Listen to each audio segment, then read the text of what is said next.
जहां जहां गन्ना होता है वहां गुड़ बन सकता है। आप गुड़ बनाने वाले को बस संपर्क कर लीजिए कि देख भाई, तू इसमें वॉशिंग पाउडर मत डालना, तू इसमें वॉशिंग पाउडर मत डालना, लगे तो 2 रुपए किलो ज्यादा ले लेना। तो वो जो 2 रुपए किलो का लालच है वो ही उसको ईमानदार बना देगा। आप ले लो उससे। वो कहता है जी मेरा गुड़ 15 रुपए किलो, आपको मैं 17 रुपए किलो ले लूंगा, तुम इसमें ये जहर मत डालना।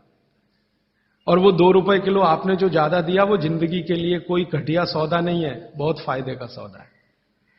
तो गुड़ बनाने वाले इस देश में आज भी हजारों की, लाखों की संख्या में हैं, गांव गांव में हैं। आप उनसे संपर्क कर लीजिए और कोई एक गुड़ का केंद्र ही शुरू कर दीजिए। आपके आपस में सब लोगों को, जितने कम से कम 500-700 लोग यहां बैठे हैं, इतने घरों के लिए गुड़ आ सकता है, जरूरत के हिसाब से आपको उपलब्ध हो सकता है। तो ये मत कहिए कि मिलता नहीं, हर चीज इस देश में मिलती है, छोटे छोटे गांवों में भी उपलब्ध है। कुछ लोग गुड़ खाइए, कुछ लोग काकवी खाइए, माने जिसको राब कहते हैं। जितना जाड़े का समय है ना, नवंबर, दिसंबर, जनवरी, फरवरी तक राब भरपूर खा सकते हैं। दही में राब खाइए, दूध में राब खाइए, हलवा राब का बनाइए, गुड़ का हलवा बनाइए, गुड़ दही में खाइए, गुड़ दूध में खाइए। अब गुड़ को दूध और दही में खाने का नियम है, वो बागभट्ट जी कहते हैं। वो कहते हैं जी दही में मिला के गुड़ खाया जाए, दही में मिला के गुड़ खाइए, दूध में गुड़ कभी मत मिलाइए, दूध में गुड़ कभी मत मिलाइए, दही में मिला के खाइए। तो दूध में कैसे खाएंगे जी? दूध में ऐसे खाएंगे कि पहले गुड़ खा लीजिए, पीछे से दूध पी लीजिए, या दूध पी लिया, पीछे से थोड़ा गुड़ खा लीजिए। दूध में गुड़ मिला नहीं सकते, और दही में कभी भी बिना मिलाए मत खाइए। आप में से कोई बिहार वाले हैं ना, तो वहां पर एक बहुत बढ़िया व्यंजन मिलता है, उसका नाम है दही चूड़ा। दही चूड़ा ही कहते हैं, चूड़ा। ये मिथिला में मैंने खाया और ऐसा अद्भुत है जो दुनिया में शायद कहीं ना हो। मिथिला में, मिथिला माने एक एरिया है बिहार का, करीब 8-10 जिले उसमें आते हैं। उन जिलों में जब भी आप जाएं तो मेहमान को वही परोस के लाते हैं। तो मैं भी मेहमान जैसा ही रहता हूं, तो मुझे हर घर में दही चूड़ा मिलता है। तो वो दही डाल के लाते हैं, ऊपर से गुड़ डाल के लाते हैं, दही के ऊपर गुड़ रहेगा। तो मैंने कई बार कहा कि अलग प्लेट में गुड़ ले आओ, तो वो कहते नहीं नहीं, आपको फिर खाना नहीं आता दही चूड़ा। तो पहले मुझे सच में नहीं मालूम था। अब जब ये मुझे पता चला बागभट्ट चिकित्सा का, तब मेरी अकल में आया कि वो सब बागभट्ट के चेले हैं, दही में गुड़ मिला के पहले से ही चिवड़ा पे रख के लाते। तो दही में गुड़ मिला के ही खाइए। अगर आप दही खा रहे हैं तो गुड़ मिला के ही खाइए। तो दही के कई दोष जो आपके लिए अनुकूल नहीं है वो भी खत्म हो जाते हैं। और दूध में गुड़ कभी भी मत मिलाइए। एक जगह तो वो ये कहते हैं कि दूध खाली पी लीजिए, गुड़ आगे पीछे खा लीजिए, वो ज्यादा बेहतर है। तो गुड़ खाइए, मेरा कहने का मतलब ये है। अब गुड़ के कितने प्रिपरेशन है हमारे घर में? गुड़ का, तिल का प्रिपरेशन एक है, तिल पट्टी कहते हैं, गजक, गजक। तो भरपूर गजक खाइए। क्यों खाइए जी? तिल है और गुड़ है। गुड़ में जो केमिकल है ऑर्गेनिक, तिल में लगभग वही सब है जो गुड़ में है। तिल भी क्षारीय है, गुड़ भी क्षारीय है, और दोनों क्षारीय चीजें खाएंगे तो पेट के अम्ल को बैलेंस करती रहेंगी। तो तिल गुड़ रोज खाइए, माने तिल की पट्टी बनाइए, गजक बनाइए, नहीं तो तिल का लड्डू बनाइए, गुड़ के साथ बनाइए। फिर इसी तरह से मूंगफली है, मूंगफली भी क्षारीय है और गुड़ भी क्षारीय है। तो मूंगफली और गुड़ मिला के वो पट्टी आती है, वो खाइए, बच्चों को खिलाइए। और आपके पास जो भी प्रिपरेशन है गुड़ तिल के, गुड़ मूंगफली के, वो सब बनाइए। और ये जो 3-4 महीने हैं, नवंबर, दिसंबर, जनवरी, फरवरी तक, भरपेट खाइए, भरपूर खाइए, क्योंकि इस समय आपके शरीर को इन्हीं की जरूरत है। तो कफ जिंदगी से बहुत दूर रहेगा। तिल खा रहे हैं, गुड़ खा रहे हैं, मूंगफली खा रहे हैं, कफ बढ़ने की बिल्कुल संभावना नहीं। तो जिंदगी में कफ के रोग आने की संभावना नहीं। अब जानते कफ का सबसे खराब रोग क्या है? मोटापा। मोटापा कम करना है तो भरपेट गुड़ खाइए, भरपेट तिल खाइए, भरपेट मूंगफली खाइए, मोटापा भी कम हो जाएगा। दिवाली के आसपास के जो तीज त्योहार हैं, नवंबर दिसंबर के या अक्टूबर नवंबर के, उनमें जो पकवान बन रहे हैं वो खास तरह के प्रिपरेशन है, बहुत गहरा विज्ञान है। कभी मौका मिला तो इस पे अलग से ही बात करूंगा कि त्योहारों में पकाए जाने वाले जो व्यंजन हैं वो हमारे शरीर को किस तरह की मदद कर रहे हैं। हमारे वैज्ञानिकों ने माने महर्षियों ने ये देखा कि जीवन के दिनों में माने अगर ठंड के दिन है तो शरीर में क्या प्रकोप ज्यादा है, बरसात के दिन है तो शरीर में क्या प्रकोप ज्यादा है, गर्मी के दिन है तो शरीर में कौन सा प्रकोप ज्यादा, प्रकोप माने वात पित्त कफ, ये तीन ही तरह के, तो उनको संयमित रखने के लिए कौन सी चीजें प्रकृति ने दी हैं, तो व्यंजनों में वही चीजें डाली गई हैं। जैसे अब मैं आपको थोड़ा और स्पष्ट करता हूं, ये बात अमूर्त है लेकिन अब थोड़ी मूर्त करता हूं। सर्दी के दिनों में जितने भी त्योहार आप मनाते हैं या जितने भी त्योहारों में आप अपने जीवन को लगाते हैं, ये सब त्योहारों में आप देखो भोजन ज्यादा से ज्यादा आपके हिसाब से गरिष्ठ होता है। प्रिपरेशन कुछ इस तरह के होते हैं, जैसे आप तिल खा रहे हैं, सर्दी के दिनों में भरपूर तिल खाया जाता है और तिल के तरह तरह के व्यंजन बनाए जाते हैं। अगर आप गुजरात में रहते हैं तो अड़दिया खाया जाता है, अड़दिया। दुनिया का इससे अच्छा शायद कोई पकवान ना हो, अड़दिया जिसको कहा जाता है, उड़द की दाल का बनता है अड़दिया।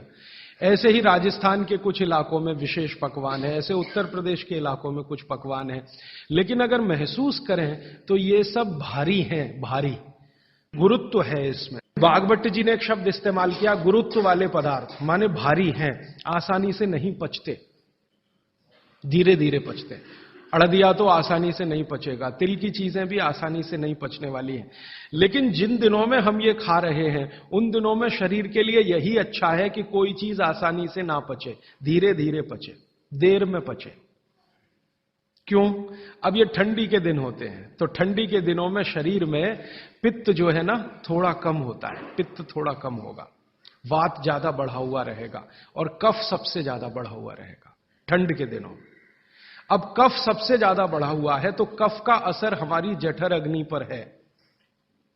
अब कफ का असर जठर अग्नि पर है तो जठर अग्नि भी थोड़ी कम रहती है, थोड़ी, जो गर्मियों के दिनों में वो भड़कती है उतनी नहीं होती। तो अगर आपकी जठर अग्नि कुछ कम है, कफ के प्रभाव में है, तो आप भोजन भी ऐसे खाइए जो तुरंत पचने वाले नहीं है, धीरे धीरे पचने वाले हैं, ताकि जठर अग्नि उसके साथ मेल कर ले अपनी गति का। ऐसे समझ लो जठर की गति कम होती है तो खाए जाने वाला खाना भी कम गति से पचने वाला हो तो बहुत अच्छा है। तो सोच समझकर यह तय किया गया कि सर्दी के दिनों में तिल खाना है, सर्दी के दिनों में मूंगफली खानी है, सर्दी के दिनों में गुड़ खाना है, सर्दी के दिनों में घी सबसे ज्यादा खाया जाता है।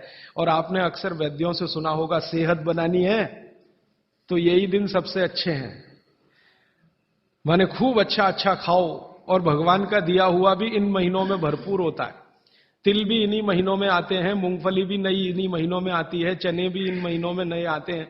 तो अच्छा खाना खाने का समय यही माना जाता है सर्दियों का। और अच्छा खाना वो जो गुरुत्व वाला है, गुरुत्व वाला वो जो थोड़ा धीरे धीरे धीरे धीरे पचता है। तो कितना बड़ा मेल बिठाकर हमारे लोगों ने हमारे व्यंजनों को त्योहारों के साथ जोड़ा। आज आप काढ़ा पीने जा रहे हैं, वो अर्जुन की छाल का काढ़ा है। अर्जुन की छाल का काढ़ा आप जानते हैं वात को सबसे तेजी से कम करने वाला है। शरीर की जो एसिडिटी होती है ना, रक्त की एसिडिटी, एक होती है पेट की एसिडिटी, उससे भी ज्यादा खराब है रक्त की एसिडिटी। खून की अम्लता ही है जो हार्ट अटैक लाती है। तो रक्त की एसिडिटी को कम करने की दुनिया में सबसे बड़ी ताकत अगर किसी चीज में बागभट्ट जी ने बताई है तो वो अर्जुन की छाल है। तो आज आप काढ़ा पिएंगे अर्जुन की छाल का। और दुर्भाग्य से या सौभाग्य से ये कुछ ऐसा समय है, दिसंबर, जनवरी और नवंबर, ये वात का ही समय है। शरीर में वायु का प्रकोप ठंड के दिनों में ज्यादा होता है। उस समय अगर आप अर्जुन की छाल का काढ़ा दूध में बनाकर पिए तो आपके लिए औषधि है जी। नहीं, गरम गरम गरम, क्योंकि वो औषधि है, भोजन नहीं है। भोजन और औषधि में अंतर बताया। भोजन वो है जो 24 घंटे में आप नियमित रूप से आपके पेट की आवश्यकता के अनुसार खाएं और सालों साल खाते जाएं। औषधि वो है जो थोड़े समय के लिए तात्कालिक प्रभाव के लिए आप पिएं। तो ये काढ़ा औषधि है। सुबह के अगर समय नवंबर, दिसंबर, जनवरी, ये 3 महीने हैं जो वात के महीने माने जाते हैं। फिर गर्मियों के महीने पित्त के महीने आ जाते हैं। फिर बारिश के महीने और उसके आगे थोड़ा महीना कफ का महीना आ जाता है।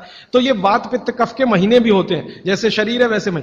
तो इस महीने के हिसाब से सुबह काढ़ा पी सकते हैं, वात को दूर करने वाली औषधियों का दूध मिलाकर। और गर्म काढ़ा सभी गर्म है, ठंडा काढ़ा कोई है नहीं इस देश में, बनता भी नहीं। तो आप सुबह दूध पीना ही चाहते हैं तो काढ़े के रूप में पीजिए। माने सुबह दूध पीना ही है ना, तो उसमें अर्जुन की छाल का पाउडर डाल के पीजिए। तो दो फायदे होंगे। भविष्य के लिए आपको हार्ट अटैक फ्री होने की गारंटी भविष्य के लिए, और अब तक आपने जो कचरा खा लिया है इसके निकल जाने की गारंटी, क्योंकि ये जो अर्जुन की छाल का पाउडर है रक्त को सबसे ज्यादा शुद्ध करता है, और कचरा रक्त में ही सबसे ज्यादा जमा होता है, जिसको कोलेस्ट्रॉल कहते हैं ना, वो कचरा ही है। तो अब तक आपके रक्त में जो कोलेस्ट्रॉल जमा है इसको निकालना है बाहर, तो अर्जुन की छाल इसमें सबसे ज्यादा उपयोगी है। अर्जुन की छाल नियमित रूप से आप पीजिए। मैं आपसे विनम्रता पूर्वक कह रहा हूं कि आप सब अपने घर में 3 महीने, ये जो नवंबर, दिसंबर, जनवरी, अभी तो दिसंबर पूरा तो निकल गया लेकिन जनवरी अभी बाकी है, तो 30 दिन आगे जनवरी के रोज सवेरे अर्जुन की छाल का पाउडर दूध में डालकर पीते रहिए, और अगले साल का याद रखिए, नवंबर, दिसंबर, जनवरी। तो ये 3 महीने अर्जुन की छाल पिया तो पूरे साल भर का कचरा निकालता है, और अगले सालों की guarantee heart attack free. Quantity कितनी रहनी चाहिए? 1 गिलास दूध तो आधा चम्मच अर्जुन की छाल का पाउडर, आधा चम्मच माने टी स्पून, और इसमें अगर गुड़ मिलाएंगे तो बहुत अच्छा। गुड़ नहीं मिले तो एक गुड़ जैसी चीज आती है काकवी, काकवी आप समझते हैं? गुड़ को बनने से पहले की स्टेज है, वो तरल गुड़ होता है, तरल गुड़, लिक्विड फॉर्म का गुड़, वो काकवी कहलाता है। तो या तो काकवी या तो गुड़, नहीं मिले तो खांड, खांड आप समझते हैं? और कुछ भी नहीं मिले तो बूरा, शक्कर नहीं, क्योंकि बागभट्टी जी की सूची में कहीं शुगर नहीं है, क्योंकि शुगर बनती नहीं थी। 3500 साल पहले गुड़ बनता था, काकवी बनती थी, खांड बनती थी, बूरा बनता था। चीनी बनना 200-250 साल से शुरू हुआ है। जी मिश्री बहुत अच्छा, बहुत अच्छा आपने कहा, मुझे भूल गया, मैं आपसे पहले ही कहना चाहता। मिश्री, मिठाइयों में मिश्री सबसे ऊंचे स्थान पर है, गुड़ से भी ऊंची है मिश्री। तो मिश्री मिले शुद्ध तो वो डालिए आपके अर्जुन की छाल और दूध के काढ़े में, नहीं तो गुड़ डालिए, नहीं तो काकवी डालिए, नहीं तो खांड डालिए, अंत में कुछ नहीं मिलता तो बूरा डालिए। और बूरा वो वाला जो राजस्थान में बनता है, बिहार में बनता है, उत्तर प्रदेश में, यहां का नहीं, चीनी को पीस के बूरा, वो चीनी ही है, बूरा नहीं है। सोंठ है तो बहुत अच्छा है। सोंठ जो है, अर्जुन छाल सोंठ अगर मिला के उपयोग करें तो सर्वोत्तम वातनाशक काढ़ा होता है, सर्वोत्तम। अर्जुन छाल और सोंठ दोनों का ही गुण है वात को खत्म करने का, तो वात के रोगी तो जरूर पिएं इसको।